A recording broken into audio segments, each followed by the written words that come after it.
Mga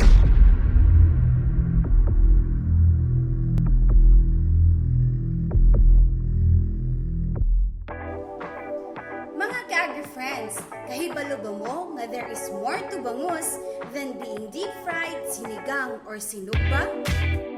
Our national fish in the Philippines is very flexible at kaya niyang masigla sa bottle. In this two-part episode, we will be learning how to make Spanish-style bangus placed in bottles and trays nga pwede i-serve sa family gatherings and how to debone the bangus para mas ma-enjoy gid nato ang pagsudan niini. Kana tanan atong tun-an diri sa Agristoryahay sa ATI Season 4. Mga ka-agri-friends, i-announce nato ang winner sa Guess What? Guess the Word Challenge last episode. Tan-tananan! Ikaw pod ka-agri-friend, get a chance to win 100 pesos worth of load diri sa atong Guess What? Guess the Word Challenge. Nagbutang kami og mga letters sa tibuok video. Kani nga mga letters himuong isa ka word. Kani nga word nga among gipatagna aduna permi kalabutan sa episode. Ang una nga maka-PM makadawat og 100 pesos worth of load. PM is the key for the watch and win na mga ka-agri-friends.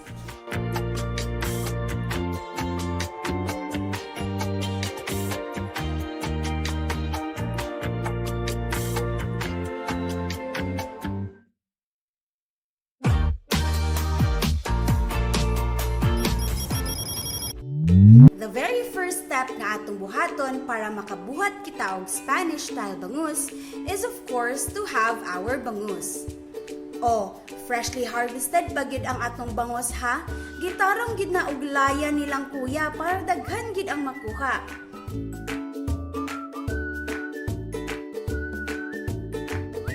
For this demonstration, ang atong bangus is gikan sa fish pond nilang Mr. Edgar Guillamac of Guillamac Agricultural Farm nga nahimutang sa Lala, Lanao del Norte. Now that we have our bangus ready, we can finally start. Duha ka presentation ng atong preparation karon. Isa kanang ginasulod sa bottle ug ang isa is ibutang sa aluminum tray nga pwede nato mabaligya sa mga karinderya. Ang una natong ipakita is ang Spanish-style bangus nga ibutang sa bottle. Una nga step is atong limpyuhan ang bangus. Tanggalan nato ni og mga fins ug ikat nato ang ulo ug atong ipagawas ang mga intestines.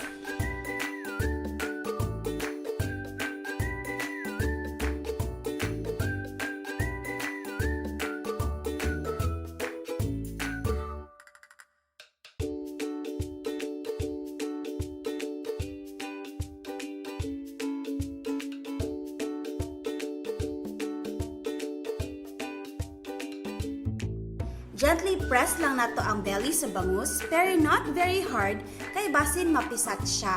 Gagmay ra ba ni nga mga bangus, no? Second is, ato ang hugasan ang bangus. Also, ikaduhaan ni hugasan ang bangus to make sure nga wala na yung mga labit-labit or nabilin nga mga dugo.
trick here mga ka-agri friends is para sure ta nga maigo sa atong sudlanan ang atong isda, dapat gyud nga ato kining sukdon sa sudlanan.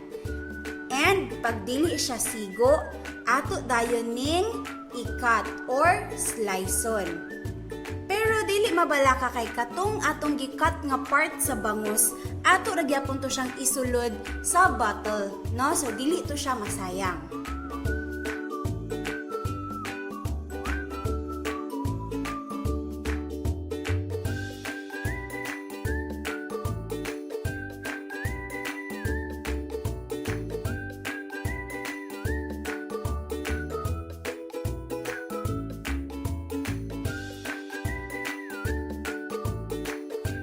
Sunod ani mga ka-agri-friends kay i-brine nato ang atong bangus sa tubig nga naay asin.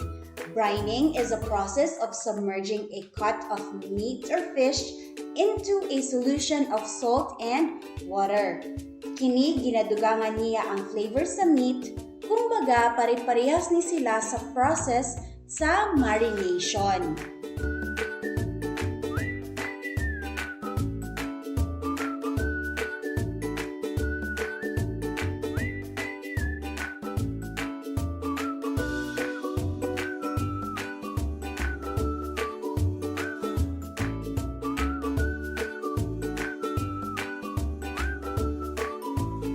Meanwhile, So next natong ipakita is ang ibutang sa aluminum containers.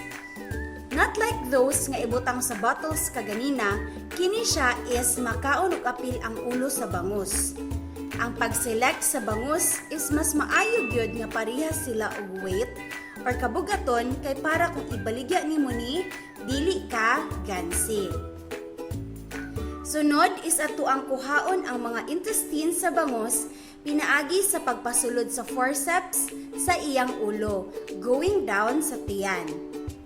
And then carefully, i-press sad nato ang tiyan sa bangus going up para mosabay siya o gawas ang mga intestines nga nakuha sa forceps.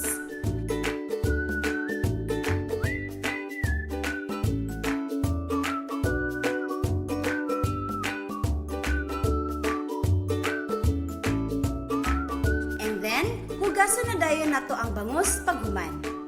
The next step is atong i-brine ang bangus for 1 hour sa tubig nga naay asin.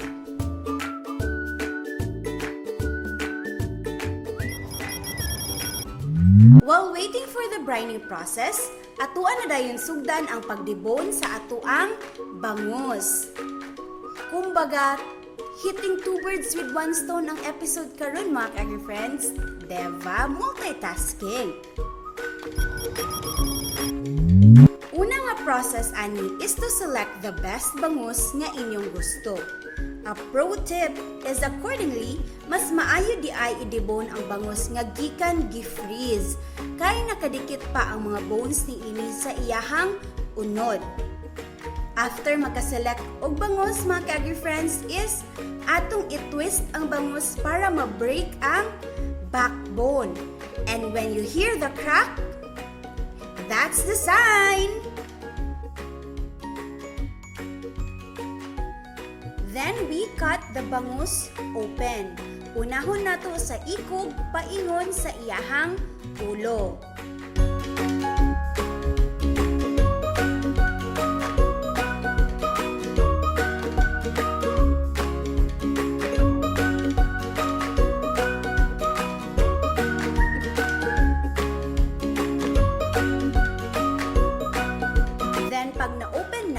Lay flat like a butterfly. And tanggalon nato ang gills ug ang internal organs. Careful gyud ta ani nga dili mapusa ang iyahang apdo kay pait gyud ni siya.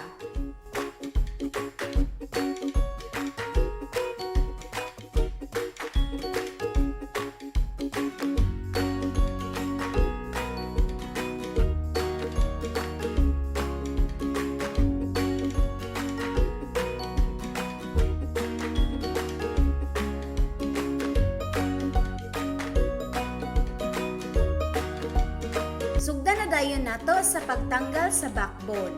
Hawiran nato ang kutsilyo in a horizontal or slanting position, starting from the head paingon sa ikog sa bangus. Then, cut.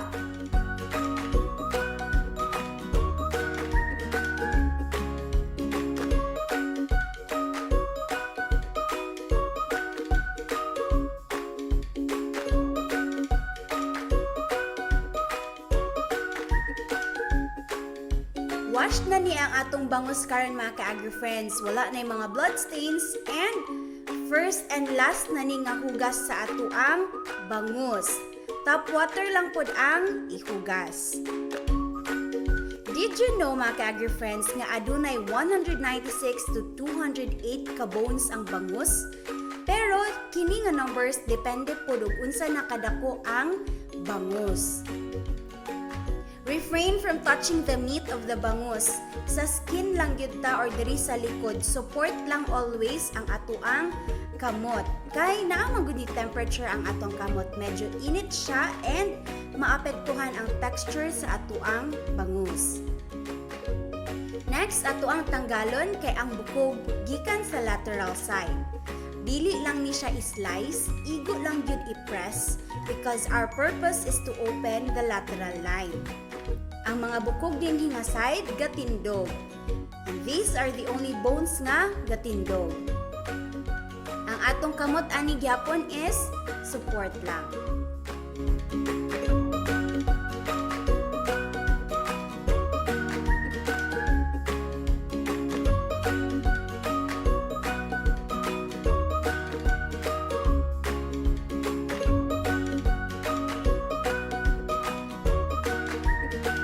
Also, dili na to kalimtan nga naapay mga bukog diri nga area duol sa ulo. So ato agyapon kining tanggalon kay kini gid ang always ga kalimtan nga area.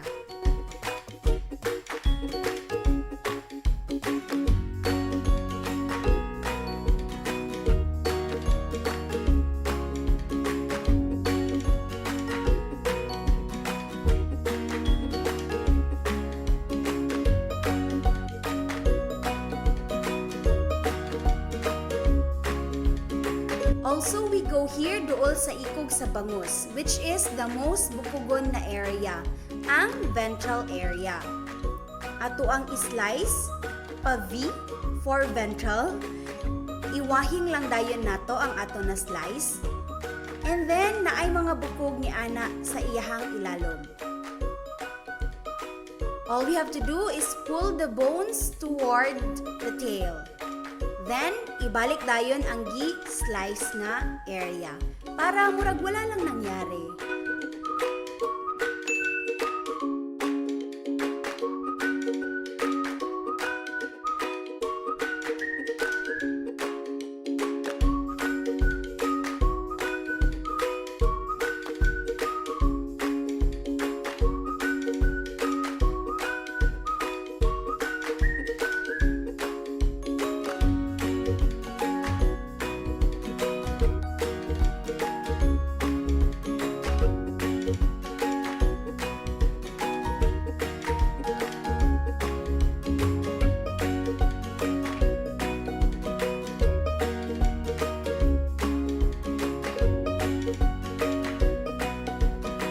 From the nape down to the tail, naagyid na'y bukog.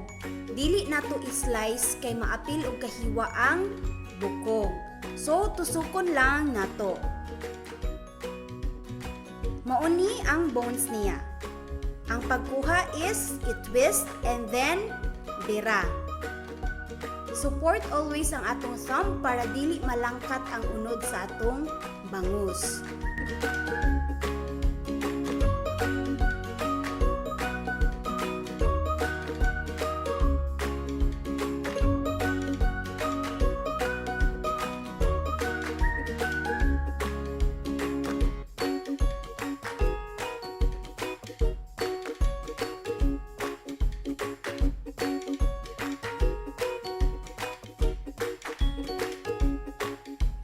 Pag human na sa first half sa bangus, the same lang gyapon ang process sa other side sa bangus. Same lang gihapon og unsaon nga pamaagi pagtanggal sa bukog.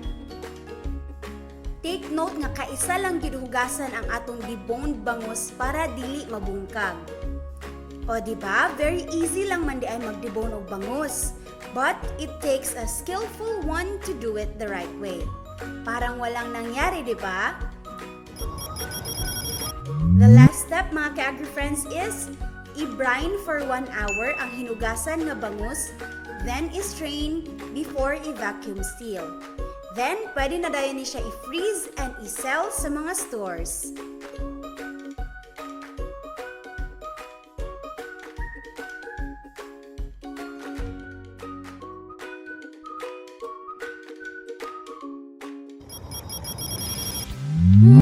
Bitinan sa muna mo gamay mga ka-agri-friends. Pero for sure, gihawas na ang gibrine nga bangus kay basig maparat na pud kaayo to. We will be showing you the next part next Friday kung unsaon pagluto ang atong gihinam-hinam na gyud nga Spanish sardines. So make sure to stay tuned kay ato ning ipadayon ang atong giluto. Hangtod sa sunod nga higayon mga ka-agri-friends, kita-kits sa sunod nga episode. Don't forget to follow us on our social media accounts at ATI Northmin. For more updates, visit us at www.ati2.da.gov.ph/ATI-10. See you next episode diri sa Agristoryahay sa ATI Season 4. Patubig at infrastruktura, siguradong pagkain sa buong bansa, masaganang ani, mataas na kita, maunlad na buhay ng mga magsasaka.